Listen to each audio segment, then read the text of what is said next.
Bonsoir, on est à la conférence des femmes d'impact, donc Kaïl, les 10 ans des femmes. C'est pour dire qu'aujourd'hui le pasteur Hortense Karambiri nous a parlé de la femme sage dans la maison. La femme sage dans la maison, c'est un thème vraiment puissant. En tout cas, je vais sortir à cause du bruit pour vous en parler un peu dehors. Oui, donc je suis dehors et je continue. Donc c'est la femme sage dans sa maison, donc dans son foyer. Et donc d'expliquer vraiment que la femme est une force pour son foyer, force pour son mari. Quand on voit un homme réussir dehors, on peut dire waouh, que sa femme vraiment est une excellente femme, est une femme vraiment qui l'encourage et tout ça. Et nous voyons aussi que quand il y a beaucoup d'hommes qui échouent, soit ils ont une bonne femme et ils refusent de l'écouter, et soit vraiment, en tout cas, la femme à l'intérieur vraiment ne lui donne pas ce qu'on appelle la paix. Et donc c'est pour dire vraiment que une des clés qu'elle a donné, que un couple vraiment qui veut s'entendre, qui veut réussir, doit vraiment être bâti. Dieu doit être au centre d'un couple. Donc ce que je dis est valable uniquement pour les couples, c'est-à-dire qui ont Dieu comme centre de leur vie, ou dont un des partenaires est chrétien. Parce qu'on peut voir qu'il y a des couples où le plus souvent le mari n'est pas né de nouveau, mais la femme, elle est née de nouveau et est convertie. Donc la femme se bat pour que son mari puisse donner sa vie à Dieu. Donc à ces femmes-là, c'est pour vous dire que vraiment vous êtes une force pour votre foyer, une force pour votre mari. Son avenir, à dire que la réussite de votre couple dépend vraiment de votre relation. Et c'est pour vraiment vous dire que là c'est uniquement pour les femmes vraiment qui sont des femmes de prière. Donc la femme sage dont on parle ici, c'est pas la femme vraiment qui va consulter les marabouts pour gagner son mari. On dit à Bangui que donc on ne gagne pas mari avec fétiche. Donc vraiment en tout cas, que ces femmes-là vraiment mettent, en tout cas l'amour est très important, le Jésus vraiment le centre de toute chose qui est le rocher Christ, et vraiment doit être la base de cette relation-là, et que vraiment le pardon est très très important aussi, parce que nous voyons que beaucoup de couples qui ont des difficultés, qui souffrent de stérilité financière, qui n'ont pas d'enfants et tout ça, il y a aussi une histoire de manque de pardon. On voit beaucoup de maris très insolents qui ne demandent jamais pardon à leur femme et qui le soir veulent vraiment les approcher. C'est parce qu'elle t'a pardonné, elle t'a servi, qu'elle ne t'a pas retenu dans son cœur. Ça aussi, il faut faire vraiment un travail sur ça et puis se demander pardon mutuellement. Ainsi, ces entrailles vont s'ouvrir et Dieu vous donnera l'enfant que vous cherchez depuis tant d'années. Donc vraiment, c'est pour aussi dire à ces femmes-là qui, depuis 20 ans, 10 ans, 15 ans, sont dans des couples et qui vraiment s'attachent plus au fétiche qu'à Dieu. Franchement, il y a des repas, il y a des héritages que Dieu ne donnera jamais à ceux qui ne sont pas ses enfants. Vous, c'est seulement les miettes là. C'est-à-dire que la grâce, de temps en temps, Dieu vous fait grâce. C'est parce qu'il est Dieu. Le soleil se lève sur nous tous et la pluie tombe aussi sur nous tous. Mais vraiment, il y a une part pour ces femmes-là qui ne sont pas avec Dieu et qui basent vraiment leur couple que sur les fétiches. Le mari sera constamment dehors parce que toutes celles que je connais qui vivent que de ça, qui font que des fétiches, le mari n'est jamais fidèle. Fidélité, là, l'homme ne connaît pas. Il est constamment dehors avec n'importe quelle fille et puis il rentre à la maison avec tous les esprits des filles là qu'il a ramenés et qui perturbent la vie de tes enfants, à toi, cette femme-là. Donc vraiment, c'est aussi un avertissement. Ne t'étonne pas que dans 20 ans, ce monsieur-là t'abandonne avec tous les enfants et va se mettre ailleurs. Parce que quelqu'un, quelque part, prie pour la délivrance de ce monsieur-là. Ou même inversement, si tu as gagné aussi cette femme-là avec les fétiches, là, que tu la perdras aussi par ce même chemin-là. Beaucoup aiment dire que personne ne sait pas ce que Dieu a uni. Et pas que personne ne sait pas ce que le marabout du coin a uni. Donc vraiment, c'est aussi un avertissement. J'en ai marre de voir des filles là sur Facebook là, que Dieu te bénisse, que Dieu vous accompagne, vraiment, sois béni, sois béni. Vous parlez de quel Dieu là? Dieu est trop grand, je ne peux pas le retenir et dire que c'est que mon Dieu. Non, c'est le Dieu de tout le monde.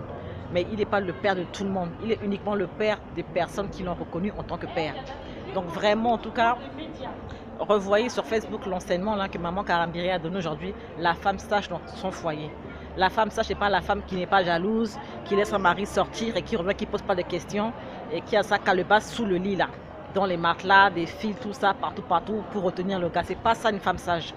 Non, c'est pas ça la femme sage. C'est pas celle qui ne parle pas et c'est que le mari est au coin avec la fille là. Non, c'est pas ça. Revoyez un peu tout ça. Et arrêtez l'hypocrisie un peu, vous les gens qui commentent les photos des gens sur Facebook là. Ah vraiment ma soeur, ah quel beau couple là, le couple de l'année. De quelle année? On sait bien que ce monsieur là est tout en dehors avec beaucoup de filles. Cette fille là aussi trompe son gars. de quel couple vous parlez, de quelle année vous parlez. Ça aussi, l'hypocrisie des faux amis virtuels, là, c'est aussi ça aussi. En tout cas, moi, MF, la fille de Dieu le Père, j'ai parlé. Donc, Dieu nous fasse grâce, et nous fasse grâce, et nous fasse grâce. Donc là, on est au Palais des Congrès de Montreuil, hein, c'est la conférence des femmes d'impact. Hein. C'est pas que de ICC, hein, c'est des femmes du monde entier. Donc sur ce, may God bless you. Bye. Bonsoir. Je vais finir un peu ce que j'avais commencé tout à l'heure au Palais des Congrès de Montreuil parce qu'avec le bruit et puis et la rapidité des choses, donc j'ai pas au fait tout dit. Donc le point très très important, c'est que franchement, la femme qui prie est une force vraiment.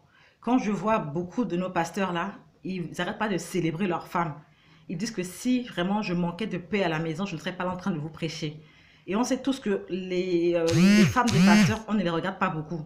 Enfin, au niveau des enseignements, on regarde plus nos pasteurs. Oh, qu'est-ce qu'ils prêchent, qu'est-ce qu'ils prêchent, qu'est-ce qu'ils prêchent.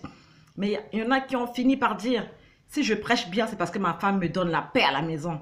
Ma femme vraiment me donne tout ce que je veux à la maison. Ma femme me respecte. Ma femme, en tout cas, est une femme de qualité, une femme de valeur, je la respecte. Et c'est là que nous tous, vraiment, on a commencé à apprendre, à nous approcher de ces mamans-là, à les connaître. On a dit, wow, mais elles ont un secret. Elles ont un secret. On n'a pas à fantasmer comme ça sur leur mari pour dire, ah, qu'est-ce qu'il est beau, machin. Non. Comme a dit papa Karambiri, accrochez-vous aux femmes de vos pasteurs et vont prier pour vous. Vous aurez des maris comme nous, là. Là, franchement, c'est la vérité. Une femme qui prie est un danger. Franchement, en tout cas, les femmes, elles sont dangereuses. Ça peut être en bien comme en mal. Mais une femme est une force. Une femme qui prie est une force vraiment.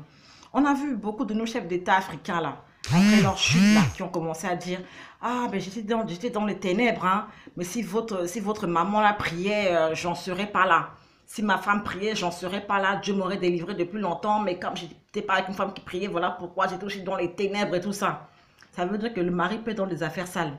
Mais si sa femme, elle ne fait pas ça, il prie. Dieu se souviendra de ce couple-là, il ne va pas les laisser comme ça. Donc franchement, j'encourage les femmes qui sont mariées avant que le mari soit converti. Quand il y a Maman Karambiri, une femme chrétienne qui se met avec un mari qui n'est pas converti, en tout cas là, vraiment, c'est une relation missionnaire. Je crois qu'elle a dit relation, en tout cas, elle part en mission, comme dit le pasteur Marcelo Tunasi. Là, franchement, en tout cas, le mariage, ce n'est pas une campagne d'évangélisation. Il ne faut pas le récupérer avant que Dieu ait fini de le travailler. Parce que franchement, quand il est encore infidèle, encore alcoolique, encore quoi que ce soit, c'est pas bon de le prendre. Ne le prends pas avant le temps que Dieu a dit que c'est bon, c'est pour toi. Il ne faut pas le prendre avant ce temps-là. Donc, beaucoup d'hommes africains, hommes d'affaires, présidents sont tombés comme ça. Et après, ils ont fini par donner leur vie à Dieu. Gloire à Dieu. Mais ceux qui sont morts dedans, là, ils ne sont pas au ciel. Il ne faut pas vous leurrer. Ils ne sont pas du tout au ciel. Ceux qui ont la grâce de confesser Jésus avant de mourir, ils sont entre de bonnes mains. Peut-être sans une couronne, mais en tout cas, au moins, ils ont un strapotin au ciel là-bas. Non, franchement, et vous qui n'arrêtez pas de commenter les photos des couples en ligne ou bien qui encouragez les gens, oui, vraiment, ah, couple de l'année, hein, vraiment, hein, ah, mais quel mari, hein, mais qu'est-ce qu'il est beau, mais qu'est-ce qu'il est machin et tout ça, ah, ma soeur, quel joli couple, hein. Faut pas dire ça quand vous savez très très bien que ce couple-là vit dans des ténèbres ou que le mari là est tout le temps dehors, sa femme est à la maison et elle pleure.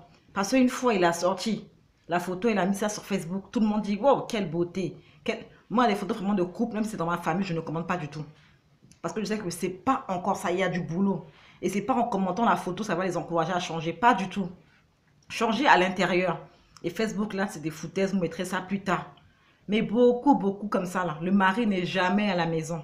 Il n'arrête pas de tromper la soeur. Ou la soeur même est tout le temps dehors.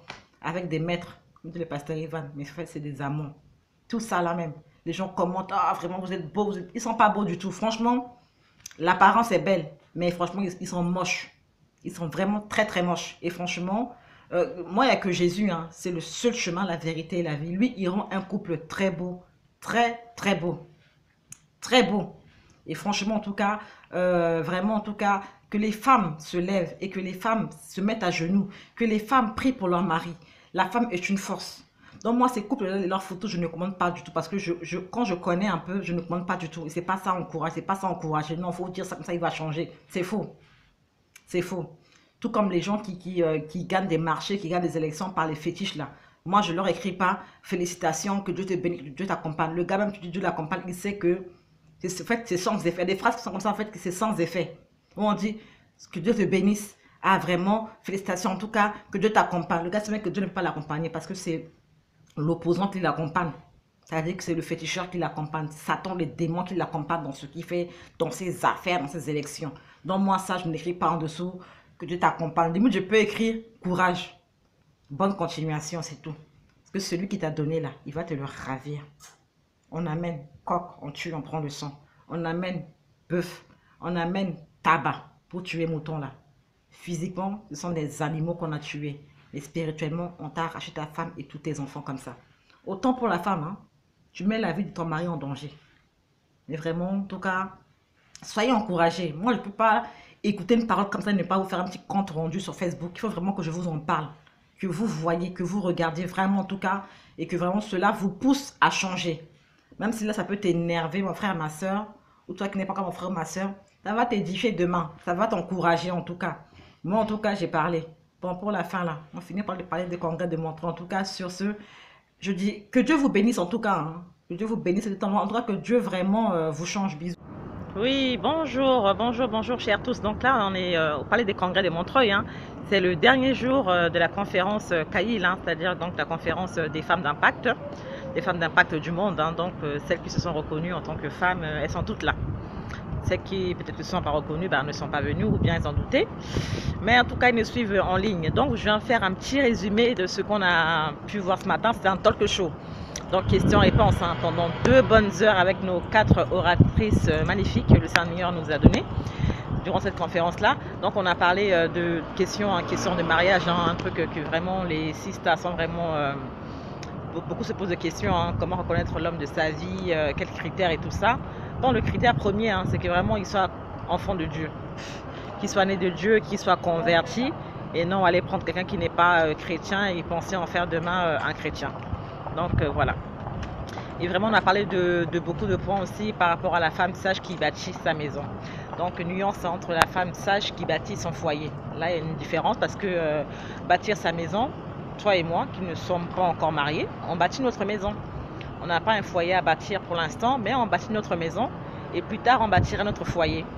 Donc il y a des femmes qui sont déjà mariées, qui bâtissent leur foyer, mais qui n'ont pas avant cela aussi bâti leur maison. Donc il y en a qui rentrent dans le foyer comme ça avec beaucoup de lacunes. Alors pour nous qui ne sommes pas encore mariés, Dieu nous fait grâce de bâtir notre maison. Ensuite, dès qu'on rencontre l'homme de notre vie, celui dont on est censé être une aide, Dieu amplifie les choses. Donc c'est ce que maman Karambiri a dit tout à l'heure, que quand elle est avant de se marier avec papa Karambiri, hein, elle était déjà enfant de Dieu, servante et tout ça. Elle a commencé un groupe de maison à la maison, elle a commencé à prier avec les frères et sœurs et tout ça. Ils étaient à 2, 3, ensuite 35, ensuite 40 et après voilà, 300 personnes. Et une église est née dans sa maison. Donc tout ça c'était au Mali, elle a dit je crois. Et Dieu a fait grâce, elle a rencontré papa Karambiri, elle s'est mariée et les choses ont été vraiment, les choses ont grandi. Donc il y a eu vraiment amplification. C'est-à-dire qu'une femme sage qui bâtit sa maison, quand elle rencontre l'homme de sa destinée, les choses prennent une ampleur, les choses grandissent. Mais quand toi tu rencontres quelqu'un et que les choses ne grandissent pas, tu ne fais pas grand-chose, toi qui étais jolie, qui étais unique, tu commences à faner, tu commences à vraiment à dépérir. On se dit peut-être que c'est pour un temps, mais non, ça commence à prendre de l'ampleur, c'est-à-dire que tu commences à faner. Là, il y a un problème. Donc, quand tu rencontres l'homme de ta vie, que tu es censé être une aide pour ce monsieur-là, ce que tu as commencé à bâtir, ça doit grandir. L'homme ne doit pas venir encore écraser ce que tu as déjà commencé à construire, avant même de le rencontrer. Donc c'est important.